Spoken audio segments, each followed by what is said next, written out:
এটা একটা রং ভিডিও। আমার জীবনে উল্টাপাল্টা কাজ করার মধ্যে এই কাজটা সবচেয়ে ভালো হয়েছে।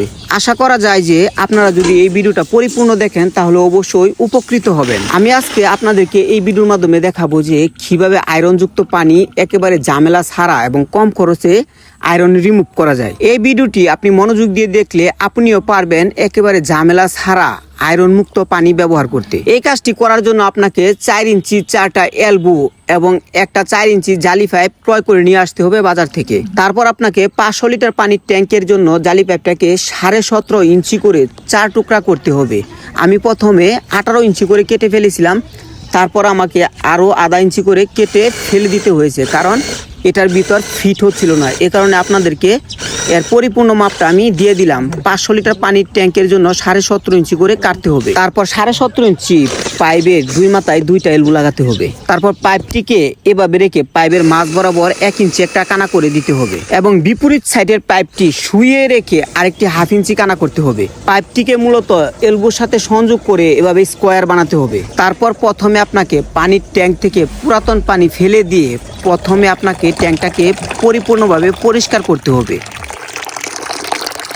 আমি এই কেমিক্যালটি দিয়ে আমি আমার পানির ট্যাঙ্ক এবং পানির পাইপলাইনটা পরিষ্কার করলাম। আপনারা যে কোনো উপায়ে যে কোনোভাবে বা যে কোনো কেমিক্যাল দিয়ে আপনারা পানির ট্যাঙ্কটা প্রথমে পরিষ্কার করে নিতে পারবেন। এরকম পানির ট্যাঙ্ক পরিষ্কার করার কেমিক্যাল বাজারে অ্যাভেলেবেল পাওয়া যায়।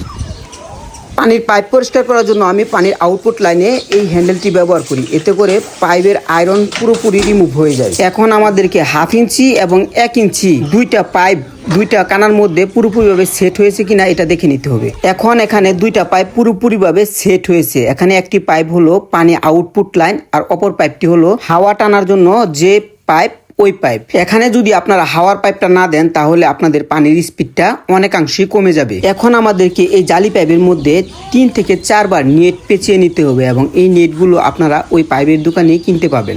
এখন আপনাদেরকে 8 থেকে 9 ফুট একটা 3-4 নিতে হবে, যে পাইপ দিয়ে আপনার আয়রনযুক্ত পানিটা বেরিয়ে যাবে বা কিছুদিন পর পর আপনারা ঝামেলা ছাড়া এই আয়রনযুক্ত পানিটা এই পাইপ দিয়ে বের করতে পারবেন। পানির ট্যাঙ্কের আউটপুট লাইনের বিপরীত পাশে একটা ছিদ্র থাকে, যে ছিদ্র দিয়ে আপনারা আয়রনযুক্ত পানি রিমুভ করবেন কিছুদিন পর পর কোনো ঝামেলা ছাড়া। এখানে আপনার এই ছোট পাইপটি হলো আয়রনযুক্ত পানি রিমুভ করার জন্য এবং লম্বা পাইপটি হলো হাওয়া টানার জন্য।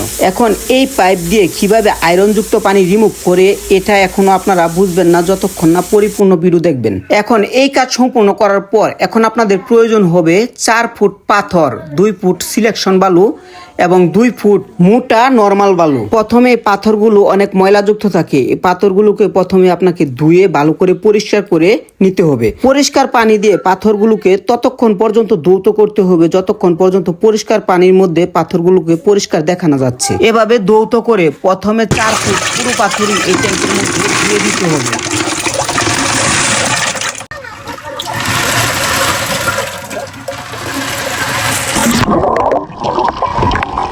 এভাবে পাথর দিয়ে এই জালি পাইপগুলো যে দেখা যাচ্ছে এই জালি পাইপগুলো একেবারে ডেকে ফেলতে হবে।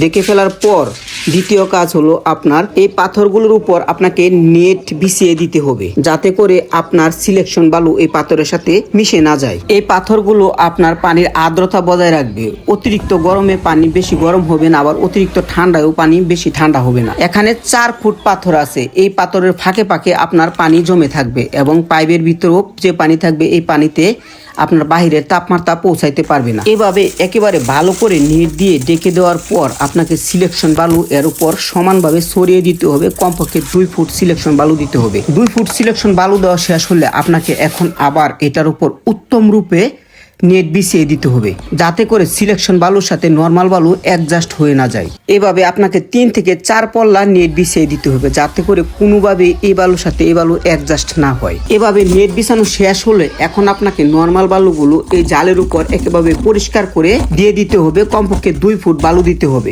নরমাল বালু দেওয়ার কাজ শেষ হলে এখন আমাদেরকে সবচেয়ে গুরুত্বপূর্ণ কাজটি করতে হবে। ওই যে আপনার 8 থেকে 9 ইঞ্চি লম্বা একটা পাইপের মাথা দেখা যাচ্ছে, এই সাইডটা ঢালু রাখতে হবে, যাতে করে আপনার পানি ঘুরিয়ে ওই পাইপ দিয়ে নিচে চলে যেতে পারে, এখান দিয়ে আপনার আয়রনযুক্ত পানিটা বেরিয়ে যাবে। আপনি 2 সপ্তাহ 15 দিন পর পর এখান দিয়ে আপনি আয়রনযুক্ত পানিটা ফেলে দিবেন ওই পাইপ দিয়ে। টিউবওয়েল থেকে যে আয়রনযুক্ত পানি আসে এটা কিন্তু সাথে সাথে আয়রন দেখা যায় না, একদিন পর পানির উপর এই আয়রনটা জমা হয়ে থাকে। এখন এখান থেকে সচ্ছল পানি বের হচ্ছে, আমরা একদিন পর এসে দেখবো এখানে পানির কালার কি হয়েছে। এখন একদিন পরই এখানকার পানির কালার লাল হয়ে গেছে। এখন আমরা দেখবো আমাদের ফিল্টারকৃত পানির কালার কি রকম। এটা হলো আমাদের ফিল্টারকৃত পানির কালার।